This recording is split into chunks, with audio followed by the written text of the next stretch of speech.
하나님 아버지 참부니 감사합니다. 2019년 8월 14일 수요일 맞이해서 하나님과 참부모님께 감사하며 상속자 후계자인 이대왕 3대 왕권 감사하며 저에게 축복을 주셔서 감사하며 이렇게 살아있는 것도 감사하며 이렇게 눈을 뜨고 볼 수 있다는 것도 감사하며 숨을 쉴고 호흡을 할 수 있다는 것도 감사합니다. 회개합니다. 아버지 용서해 주시옵소서. 자, 그러면 참부모님의 밑바탕인 기독교로 알기 위해서 그럼 이제 아까 저번에 회차는 신조에 대해서 이제 시작했는데요. 그러면 신조의 역사에 대해서 말씀드리겠습니다.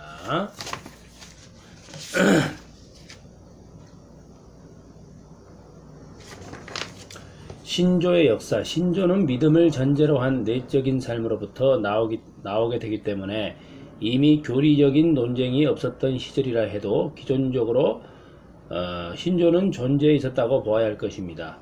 성경 안에서 구약시대 이스라엘은 신명기 26장 5에서 9절을 통하여 역사적인 신앙 고백을 하고 있음을 볼 수 있습니다. 즉 너는 또 내 하나님 여호와 앞에 아뢰기를 내 조상은 유리하는 아람 사람으로서 소수의 사람을 거느리고 애굽에 내려가서 거기 우거하여 필경은 거기서 크고 강하고 번성한 민족이 되었더니 애굽 사람이 우리를 학대하며 우리를 괴롭게 하며 우리에게 중역을 시키므로 우리가 우리 조상의 하나님 여호와께 부르짖었더니 여호와께서 우리 음성을 들으시고 우리의 고통과 신고와 압제를 하감하시고 여호와께서 강한 손과 편팔과 큰 위엄과 이적과 기사로 우리를 애굽에서 인도하여 내시고 이곳으로 인도하사 이 땅 곧 젖과 꿀이 흐르는 땅을 주셨나이다. 신명기 26장 5절에서 9절.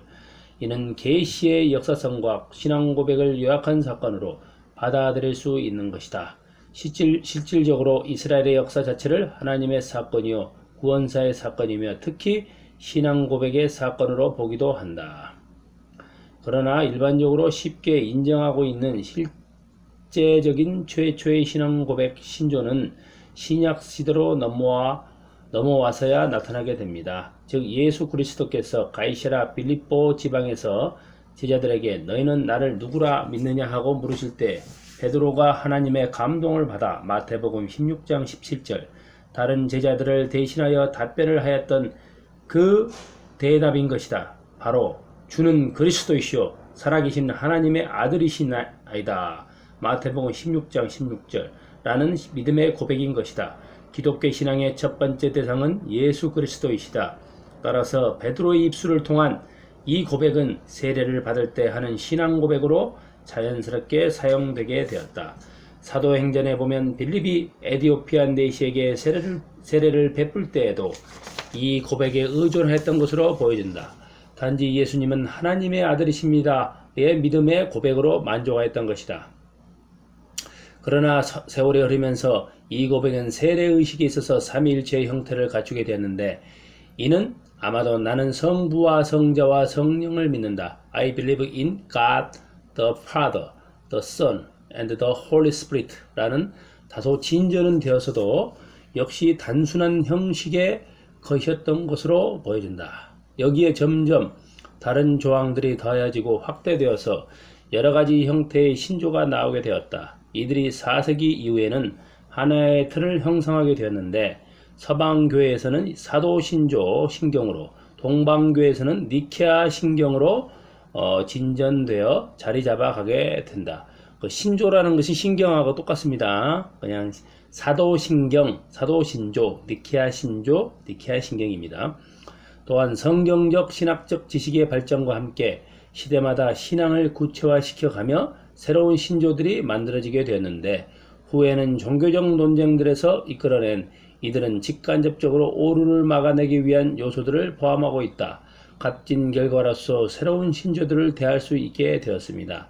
이 신조들은 교파 간의 대립이나 논쟁의 소지가 되기도 하지만 오히려 서로 일치된 견해를 나타낼 수도 있고 미래에 있어서 화합의 가능성을 보여주기도 합니다. 이러한 과정을 거치면서 기독교는 2000년의 역사 속에서 약 30여 개의 신조를 만들어내게 됩니다. 여러분 그 신조가 사도신경 하나만 있는 줄 아셨죠? 30개가 됩니다. 30개. 30여 개가 됩니다. 역사의 흐름에 따른 신앙 고백에 의한 종교의 분류. 이 지구상에는 수많은 종교들이 여러가지 모양을 형성하며 존재하고 있습니다. 이들은 그것이 옳든 그르든 자기들 나름대로 믿는 바를 고백하고 있습니다. 종교는 신앙의 고백 위에서 형성이 되어져 있고 어떤 내용의 고백을 하느냐에 따라서 방향과 색깔을 달리하고 있게 됩니다. 우리도 가정 맹세가 있잖아요. 그러니 이 신앙 고백의 기초가 얼마만큼 중요한가를 새삼 느끼게 해주는 것이다. 여기서 참 진리를 향하여 있을 때에는 영원한 생명의 길로 인도함을 받게 되지만 그렇지 않으면 온갖 고행과 수고에도 불구하고 멸망의 길로 갈 수밖에 없게 되는 것입니다. 1. 지상의 종교를 1차적으로 크게 분류하면 기독교와 기타 종교로 나눌 수 있습니다. 1. 기독교 하나님으로부터 계시된 종교이고 2. 기타 종교 불교 및 기타 종교는 인간이 만들어낸 종교이다.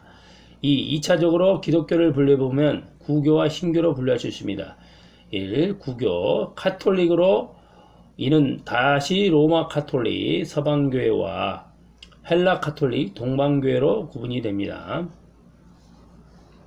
헬라 카톨릭과 그리스 카톨릭이고 로마 카톨릭은 로마 카톨릭입니다. 신교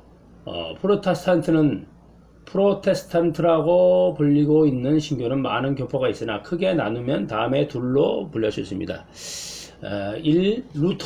루터를 종교 개혁의 시작자로 본다면 2. 칼빈은 종교 개혁의 완성자라 봅니다. 3. 한국의 신학 사상을 분류해 보면 1. 칼바르트 신학을 중심으로 한 신정통 신학의 흐름과 2. 불트만 신학을 중심으로 한 실존주의 신학의 흐름으로 기독교에서는 자유주의적 신학과 진화론적 입장이라고 할 수 있습니다. 3. 그리고 칼빈이즘으로 이는 정통적이고 역사적인 개혁주의 리포미드의 신학 흐름을 말합니다. 개혁주의란 한 개인의 신학의 학적 표명이 아니라 교회론적 입장에서 고백되어진 신조를 신학사상으로 하는 것을 말합니다. 신앙의 체계가 가장 보수적인 정통파의 흐름을 역사적으로 전개해보면 사도들부터 어거스틴, 4세기 어거스틴, 루터, 16세기의 쯔빙글리, 칼빈, 리포무드, 개혁주의의 신조에 의해 표명되어진 과정이라 할 수 있습니다. 이 개혁주의를 이어오는 대표적인 신학자들은 아브라함 카이퍼, 찰스 하지, 워필드, 헤르만 바빙크, 메이첸, 반틸, 루이스 벌콥 등이 있습니다. 개혁주의 신학은 역사적으로 전개되어 온 것으로 고정된 개념 속에 묶여 있는 것이 아니고 체계적이고 보수적인 방향에서 공적으로 논의하며 전진시켜 나아가고 있습니다. 이는 교회의 고백이라 할지라도 성경 자체가 아닌 한 절대적일 수는 없으므로 신조는 보다 성경적 입장에서 개혁시켜 나갈 수가 있기 때문입니다. 아멘 할렐루야. 2대양 3대양권이 참아버님의 참부모님의 후계자 상속자입니다. 그 이후에는 이단자 폭파자입니다. 감사합니다.